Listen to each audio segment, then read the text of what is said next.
कांग्रेस ने भाजपा पर एक बार फिर जोरदार हमला बोल दिया है। भाजपा प्रदेश मंत्री गुंजन सुखीजा ने कांग्रेस नेताओं पर प्रदेश में अराजक माहौल बनाने का आरोप लगाया है। उन्होंने कहा है कि कांग्रेस केवल आरोप प्रत्यारोप की राजनीति कर रही है। भाजपा प्रदेश मंत्री गुंजन सुखीजा ने कांग्रेस के राष्ट्र अध्यक्ष मल्लिकार्जुन खड़गे के कथित बयान का जिक्र करते हुए कांग्रेस पर माहौल बिगाड़ने का आरोप लगाया। उन्होंने कहा कि राष्ट्र नेता के उत्तराखंड दौरे को देखते हुए पुलिस प्रशासन ने सुरक्षा के मद्देनजर चेकिंग अभियान चलाया था, लेकिन कांग्रेस ने इसे राजनीतिक मुद्दा बना दिया। सुखीजा ने कांग्रेस प्रदेश अध्यक्ष और नेता प्रतिपक्ष के बयानों पर भी सवाल उठाए और कहा कि वरिष्ठ नेताओं को अपनी भाषा का ध्यान रखना चाहिए। उन्होंने दावा किया है कि आगामी विधानसभा चुनाव में भाजपा लगातार तीसरी बार सरकार बनाएगी। उन्होंने कहा है कि पार्टी जिसे भी कमल का फूल देगी, भाजपा कार्यकर्ता पूरी ताकत से उसके समर्थन में चुनाव लड़ेंगे और पुष्कर सिंह धामी के नेतृत्व में प्रदेश को विकास के पथ पर आगे बढ़ाया जाएगा। देखिए, कांग्रेस का काम है आरोप लगाना। अभी मैं कुछ दिन पूर्व कांग्रेस के जो राष्ट्रीय अध्यक्ष हैं, जो कल हमारे प्रदेश में घूमते घामते आए,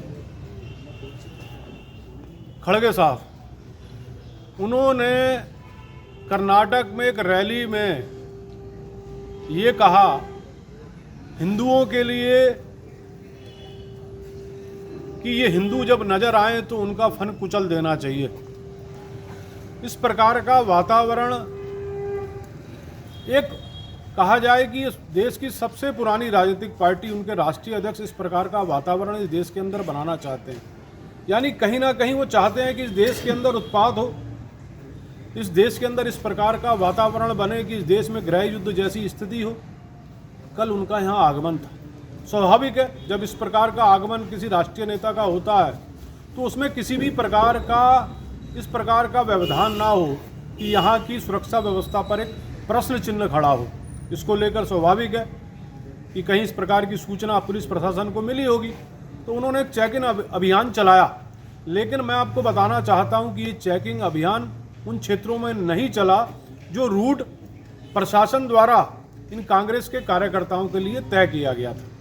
लेकिन इसके बावजूद एक इस प्रकार का वातावरण इस प्रदेश में खड़ा करने के लिए, चूँकि स्वाभाविक है पुष्कर सिंह धामी जी के नेतृत्व में लगातार तीसरी बार भारतीय जनता पार्टी की सरकार बनने जा रही है, तो जानबूझ के किस प्रकार का वातावरण इस प्रदेश के अंदर एक अराजकता भरा वातावरण बनाने की कोशिश यहाँ कांग्रेस के नेताओं द्वारा की गई। और मैंने भी सोशल मीडिया के माध्यम से, पत्रकारों के माध्यम से वो देखा किस प्रकार से कांग्रेस के प्रदेश अध्यक्ष गणेश गोदियाल जी, नेता प्रतिपक्ष यशपाल आर्य जी, किस प्रकार की उनकी अभद्र भाषा। वास्तव में इस प्रकार की भाषा इस देवभूमि में किसी भी प्रकार से सहन नहीं की जा सकती। इतने वरिष्ठ नेता हैं कांग्रेस के, उनको देखना चाहिए कि उनके शब्दों से किस प्रकार का वातावरण इस प्रदेश के अंदर खड़ा होगा, किस प्रकार का वातावरण इस देश के अंदर बनेगा। इसलिए ये पूरी झूठ, एक प्रोपेगेंडा बनाने की कोशिश कांग्रेस के नेताओं द्वारा की गई और कल वो बुरी तरीके से बेनकाब हुए हैं। और ये तय हो गया है कल उनकी हताशा देखकर कि इस प्रदेश के अंदर लगातार तीसरी बार पुष्कर सिंह धामी जी के नेतृत्व में भारतीय जनता पार्टी की सरकार बनने जा रही है। यहाँ की जनता भारतीय जनता पार्टी के साथ खड़ी है, अपने नेता इस प्रदेश के मुख्यमंत्री पुष्कर सिंह धामी जी के साथ खड़ी है, विश्व के सबसे बड़े नेता इस देश के यशस्वी प्रधानमंत्री नरेंद्र मोदी जी के साथ खड़ी है। पार्टी का कार्यकर्ता कमल के फूल को चुनाव लड़वाता है। पार्टी जिसको भी कमल का फूल देगी तो भारतीय जनता पार्टी का कार्यकर्ता तन मन धन से चुनाव लड़वाएगा। हमारा है यहाँ पर भारतीय जनता पार्टी की सरकार बनाना। हमारा एक ही लक्ष्य है, यहाँ पुष्कर सिंह धामी जी को लगातार तीसरी बार इस प्रदेश का मुख्यमंत्री बनाना, ताकि ये देवभूमि जो देवताओं की भूमि है वो लगातार इस देश के यशस्वी प्रधानमंत्री नरेंद्र मोदी जी के मार्गदर्शन में विकास के पथ पर अग्रसर रहे। राजनीति हो या क्रिकेट, देश विदेश की ब्रेकिंग हो या आपके मोहल्ले की बड़ी खबर, सब मिलेगा एक ही ऐप में, सबसे तेज और भरोसेमंद। अभी डाउनलोड करें दैनिक भास्कर डिजिटल।